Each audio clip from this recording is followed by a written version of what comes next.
Eu chamo essas coisas de falsas simetrias. Toda hora que eu eu vejo o exemplo do torcedor falando do outro time na década passada. Para mim, a questão é diferente, o calendário é diferente. Naquele ano não tinha Copa América, naquele ano não tinha Sul-Americana desse jeito. É outra direção da CBF. Para mim é uma falsa simetria. Aí toda hora tem essa situação. A questão agora, para mim, ela, como disse o Danilo, o que me surpreende, o Danilo conhece mais o Edinaldo do que eu, é que o perfil do Edinaldo, sendo esse cara todo conciliador, que fala com todo mundo tal, e aí o Danilo tem total razão, não chamar os 4 clubes para resolver uma questão, porque ficou com essa imagem que o Flamengo pediu, o Flamengo é um malvadão, mas o principal clube encalacrado com essas datas todas é o Atlético Mineiro, certo? Esse é o principal clube encalacrado em datas. Esse clube não tem datas para jogar todas as partidas que tem a fazer, ainda mais se ele se classificar na Copa do Brasil e na Libertadores. É o clube que tem frente tripla como o Corinthians, mas ele tem 2 jogos a menos no Brasileiro que o Corinthians. Então não tem data.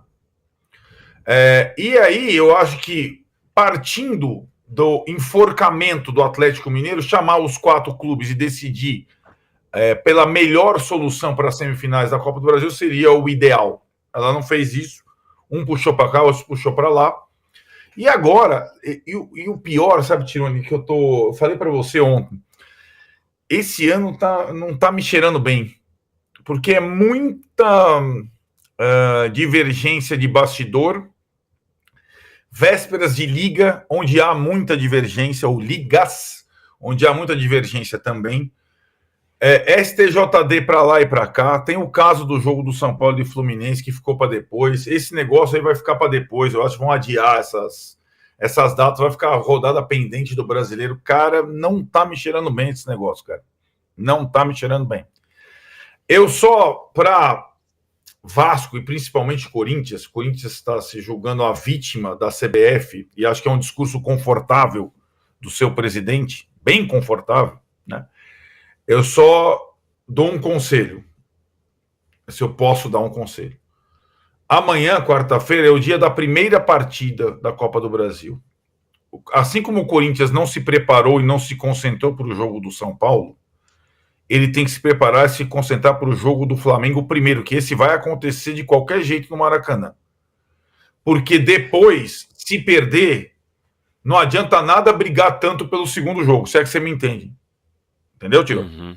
Esse discurso de vitimização do Corinthians, institucional, que contagiou a todos, prejudicou o time. E acho que isso está de novo, enquanto o Flamengo está lá trocando o técnico, a presença do Felipe Luiz, está não sei o que lá, o Galo está se preparando para jogar com o Vasco. Vasco e Corinthians estão lá, não, porque não sei o que. Deixa isso com o departamento jurídico, esquece essa situação, deixa os caras brigando lá e se prepara e se concentra para o jogo 1. O jogo da ida é o mais importante. Às vezes não tem nem volta, dependendo da ida, né? Então, eu acho que essa é a questão. Separar as coisas. O Corinthians está misturando tudo. É a arbitragem no Brasileirão. É não sei o que, não sei o que lá. É não sei o que, não sei o que lá, como se fosse a vítima né? De toda essa história toda. E não é. Como já disse várias vezes, como já dissemos várias vezes, o Corinthians não é coitadinho. Mas nem de longe. Né? Então, que o Corinthians faça a sua parte fora do campo, com a direção. Aliás, o diretor jurídico que estava cuidando disso pediu demissão, só essa ressalva, né? E que o departamento de futebol, porque quando eu vejo o Fabinho Soldado misturando todas as coisas, eu tenho a convicção que isso transbordou para o campo.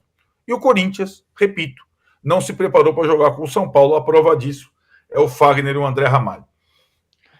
E essa questão, Tironi, da falsa simetria que disse o Arnaldo, se a CBF tivesse proposto uma solução que não prejudica ninguém, beleza, porque você muda a data do campeonato, ninguém sai prejudicado, melhora o nível técnico, todo mundo pode jogar com seus melhores jogadores e ok, mas do jeito que foi feito, você escolhe quem você vai prejudicar e qual campeonato você vai prejudicar. Então não é que, não, arranjou uma solução como em 2015, no caso que estão falando, quando mudaram a tabela, ninguém ali saiu prejudicado. Você só beneficiou os times que tinham jogadores convocados, no caso o Corinthians teve bastante convocado. Agora, desta vez, a CBF escolheu qual campeonato e quais times prejudicaria. Por isso que eu acho um absurdo. Se você fizesse um ranking aqui, o mais e o menos prejudicado com essa mudança, estaria quem? Corinthians o mais? Não, considerando o Corinthians na zona de rebaixamento, com as chances de você perder os jogadores, o Corinthians, entre Corinthians, Flamengo e Galo, né? Agora, o que o Arnaldo falou, o Galo tem, e Vasco, o Galo tem 3 frentes, o Galo está interessadíssimo nessa mudança, você precisa ver os adversários dessas outras equipes que vão ser a mudança agora, então assim, né, entre os 4 da Copa do Brasil, considerando a situação do Corinthians no Brasileirão, eu acho que o Corinthians é o mais prejudicado. Agora, o Atlético Mineiro está quieto, como bem disse o Arnaldo, porque para ele interessa muito essa mudança, né? Tá em 3 frentes. Então, e a gente ainda precisa ver. O São Paulo pode ser prejudicado nessa conta também, não pode? Para mim, os mais prejudicados são Atlético Paranaense, Fluminense, Fortaleza e São Paulo, que não tem nada a ver com essa história. Nada a ver com a história. Nada a ver com essa história, são esses 4. Os 4 que não então estão nesse ponto a CBF escolheu, vamos prejudicar quem? Vamos prejudicar os que vão para o Brasileirão. Ela escolheu. É isso que eu falo, não é um pleito só do Corinthians, a estratosfera e o universo não está contra o Corinthians apenas. Né? Tem o Vasco, tem esses outros 4, né? Mas como cada um puxa no seu umbigo, agora o Vasco e o Corinthians se uniram nesse pleito que interessa aos dois. Né? Vamos ver como é que fica isso aí. Tá cheirando pra pouco... Fala, Daniel. Desculpa. Não, eu ia finalizar essa minha participação com um ditado que meu avô sempre fala. Combinado não é caro. Por quê? Porque estava combinado, já estava acertado, já estava assinado. Não pode mudar a regra com a bola rolando sem a concordância de todos os envolvidos, gente. O combinado não é caro, não pode. É um negócio absurdo, sinceramente. Como a gente critica quando clubes mudam o estatuto para o presidente continuar mais tempo, como foi da Leila, como foi do Casares, está mudando a regra do campeonato com a bola rolando. Não pode. Olha, tem uma mensagem aqui. Já vou ler a mensagem, mas antes é o seguinte, depois da derrota no Clássico, e a gente está falando como que o Corinthians pode ser prejudicado com essa mudança no Brasileiro, aumentou a chance de rebaixamento do Brasileiro, segundo os cálculos da Universidade Federal de Minas Gerais, que faz um levantamento rodada a rodada das chances de rebaixamento, de título e tudo mais. Chances de rebaixamento nesse momento estão Atlético Goianiense, 96,9%, Cuiabá, 85,1%, Corinthians, 53,2%, Vitória, 51,3%, Fluminense, 51,2% e o Criciúma, 18,3%. São os que estão na briga contra o rebaixamento. Tem o Juventude também com 14,3%, tem o Atlético Paranaense nesse momento com 10%. Fato é que o Corinthians perdeu, mas o grande derrotado da rodada me parece ter sido o Fluminense, né? Que vem mal das pernas. Mas o Corinthians precisa abrir o olho, porque... Talvez imaginasse que não perdesse o Clássico, perdeu, e agora aquela margem de escorregão vai acabando. Faltam poucas rodadas, Arnaldo. Precisa achar ponto aí. Pois é, por isso que eu acho que o departamento de futebol do Corinthians deveria esquecer a história do complô universal e se concentrar nessa semana que, para mim, é decisiva. É o primeiro jogo com o Flamengo no Maracanã e é internacional pelo Brasileiro em Itaquera no final de semana, que é um adversário muito difícil. E não pontuando no Clássico, pontuar ou vencer o Inter se tornou mais necessário ainda, né? E essa margem é isso, faltando 10 rodadas, quem está na zona de rebaixamento tem que se preocupar, literalmente. Porque a sensação, a gente viveu a semana passada aqui em São Paulo. Parecia que o Corinthians já estava fora do perigo do rebaixamento e já com chances iminentes de ser campeão das 2 Copas. Não foi assim que foi tratada a semana do Corinthians, né? Sim. Aí, o que era o Corinthians? Era o treino aberto, era o novo penteado do Depay, era não sei o que, a agenda positiva ao máximo. Mas não é verdade, Danilo? É verdade. E aí, assim, a coisa não está ainda para isso, né? Sobretudo em relação ao Campeonato Brasileiro. E o Corinthians, por trás da cortina da arbitragem, foi uma decepção completa em Brasília. Foi desastroso. No 11 contra 11 foi desastroso, né?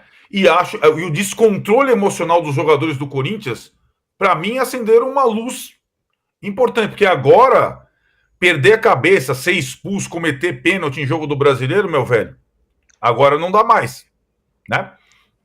E aí fica muito conveniente o discurso do complô universal. É conveniente para todo mundo. Luiz Alberto aqui mandou muitas mensagens falando que gosta muito da gente, que a gente faz análises muito precisas aqui, gosta, acompanha todos os dias. Obrigado, Luiz Alberto. E vote aí na enquete, dê like aí também pra gente. Sua mensagem é bastante importante. Muito obrigado aqui ao Luiz Alberto. Boa, Luiz Alberto. Falando que a gente está falando coisas muito relevantes aqui. Obrigado mesmo, Luiz. O Danilo, tem uma outra mensagem aqui, que é a do Joaquim Carrilho, que tem a ver com o Corinthians e com o momento do Corinthians. Porque o Arnaldo falou, não, era o penteado do Depay, o Depay chegou, agora vai e tal. E ele fala assim, o Joaquim Carrilho, podem comentar sobre a condição atual do Depay? Foi um pouco assustador, confesso para vocês, a forma física do Depay em campo contra o São Paulo. Tudo bem, tava com 2 a menos, o jogo tava meio perdido e tal, mas, rapaz, o que você achou? Para mim, assustador foi o Ramon Dias colocar o Memphis numa situação dessa. Porque, como você bem disse, o Corinthians estava no momento com 2 a menos, até que estava incomodando o São Paulo. E você coloca um jogador que não jogou, faz 2 meses que ele não joga uma partida saindo como titular, como foi na Eurocopa e tal. E está recuperando claramente a forma física. Ele entrou totalmente em outro ritmo, totalmente em outro nível, e até no aspecto mental. Eu acho que talvez ele ainda não tenha entendido realmente, porque desde que ele chegou, é tanta festa, tantos fogos, talvez ele não tenha entendido que o Corinthians segue na zona de rebaixamento, que o Corinthians, cada rodada que passa, apesar de os corintianos colocarem na conta, não, é até que normal perder do São Paulo como visitante, na conta contra o rebaixamento as vitórias são outras e tal, mas cada rodada que passa e o Corinthians continua ali, é uma rodada a menos para você conseguir lutar contra esse rebaixamento. E o Fluminense, que está ali no encalço, tem um jogo a menos. Então, assim, eu não consigo ver o motivo também, concordo com o Arnaldo, de tanta festa. Ainda disse em outros programas da casa, o Corinthians claramente está melhorando o seu ambiente, está melhorando, estava, né? Pelo menos estava até esse jogo contra o São Paulo, mas para poder ficar livre de verdade, a cereja do bolo ia ser ganhar do São Paulo, porque ganhando do São Paulo, com a combinação da rodada, dar um alívio legal para o Corinthians, e aí sim você chegava num jogo de quarta-feira pensando, olha, o Corinthians já está encaminhando para se livrar aqui do rebaixamento, pode pensar nas Copas, mas do jeito que está, não tem como. Aí volta tudo que a gente sempre falou, será que é realmente bom o Corinthians estar nas 3 frentes? Será que tem elenco para tudo isso? Melhorou muito, contratou muito, tem várias outras opções, mas de novo, 10 rodadas, o Corinthians do tamanho que é, próximo adversário internacional, em plena ascensão, o Fluminense com um jogo a menos, depois do próximo fim de semana serão 9 jogos.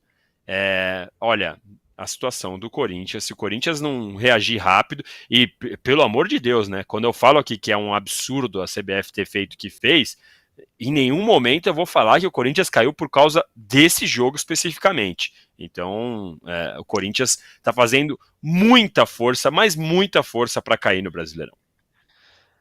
Pois é. O Arnaldo, o São Paulo vencedor do Clássico, o Boca está de olho no Zubeldia, e o Zubeldia foi criticado porque não ganhou de 7 a 0 do Corinthians e tal. Que pé tá essa história aí? Tem reportagem aqui no UOL, olha lá, ó, do André Hernan falando que o São Paulo Zubeldia entra no radar para assumir o Boca Juniors. Ele não está entre principais opções, não, para suceder o Diego Martins. Não, o Riquelme, que é um personagem como se fosse hoje o dono, o Eurico Miranda do Boca, sendo que ele foi um baita jogador. O Eurico Miranda não chutou uma bola na vida, pelo que consta. é também conhecido, a gente falou tanto das alternâncias e sucessões de treinadores no Flamengo, o Riquelme é assim no Boca, né? O treinador lá não dura, ele já tentou de tudo, mas agora os favoritos são jogadores, você vê como é, por isso a semelhança com o Felipe Liz, jogadores que atuaram com o Riquelme, que viraram treinadores, são as principais opções. O Fernando Gago, só que o Fernando Gago está nos Chivas no México. O Fernando Gago foi técnico do Racing, foi, né, que jogou muito no Boca. E o Schelotto, que foi companheiro do Riquelme naqueles tempos áureos. Tal. São os principais nomes na sucessão. O Zubeldia talvez faça parte aí daquelas listas grandes, tal, mas o foco do Riquelme, até por conta da aceitação da torcida do Boca, né, que idolatrava o Schelotto e o Fernando Gago, etc. e tal, são esses treinadores. Mas que o Zubeldia é um técnico que tem muito mercado na América do Sul, ele tem, né, Tironi? Teve aquela sondagem da seleção equatoriana, ele é um técnico jovem, promissor, que já tem algumas conquistas importantes. E o trabalho dele no São Paulo está sendo olhado também, né? O São Paulo fez uma boa Libertadores, foi eliminado nos pênaltis, o Zubeldia não perdeu nenhum jogo na Libertadores. O São Paulo está em quinto no Brasileiro. O elenco do São Paulo não é nada disso, velho. E o trabalho dele é bom. Talvez não seja para as internas do São Paulo, lá, né? Que os caras acham que talvez o Rinos Michel possa aparecer aí e tal. Mas eu acho que esse interesse do Boca não é exatamente um interesse. Pode se tornar o interesse se as opções A, B, C, D foram caindo a partir dos contatos do Riquelme. Né? Hoje o Fernando Gago e o Schelotto são os favoritos na lista do homem. Ô Danilo, para